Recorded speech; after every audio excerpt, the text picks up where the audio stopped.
Sana matagusan eleksyon. Pero ang discussion, ang talakayan sa LEDAC noong isang linggo, ang direksyong tinatahak ay matutuloy ang eleksyon. Pero pagpapasahan pa yan ng Kamara at ng Senado, yun lamang yung giya na binigay nila noong LEDAC.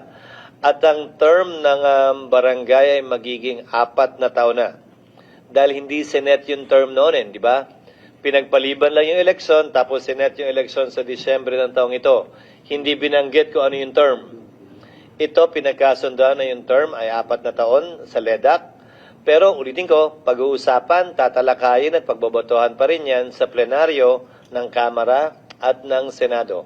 Ang pinasang bersyon ng Senado ay postpone ang eleksyon pero 4 years ang term. Ang pinasa ng Kamara, postpone pero 6 years ang term. Pero yung napag-usapan sa LEDAC noong nakaraang linggo, tuloy pero 4 na taon. Yung susunod. Pag walang ginawa ang Senado at Kongreso, edi yung batas na umiira lang masusunod, tuloy yung eleksyon. Dapat may gawin ng Senado at Kongreso para mapagpaliban ng eleksyon o para i-fix po yung term. Update lang, pero hindi pa naman yung nakaukit sa bato. Aralan po namin dahil may issue kaugnay ng desisyon ng Korte Suprema na nagsabi, hindi lang pwedeng basta-basta i-postpone ng Kongreso ang eleksyon nang hindi finifix yung term. So, hindi na pwede yung mga nangyari noong nakaraan na pinopostpone na lamang nang hindi sinasabi kung ano yung termino ng mga bagong halal. So, pag hindi po na ituloy ito, ang mangyayari kasi,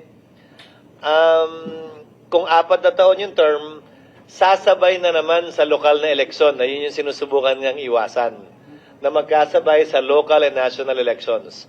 Kapag ka natuloy ngayong taon at 4 na taon yung termino, matagal-tagal bago sumabay yung term sa local and national elections. Ang nakasaad naman sa saligang batas sa synchronized ay national and local elections lamang at hindi sinama ang barangay na to be fixed by law. Pero direction pa lang po yun. Sa susunod na mga 2 linggo, malalaman po natin kung ano yung magiging final na pasya ng Kamara at ng Senado.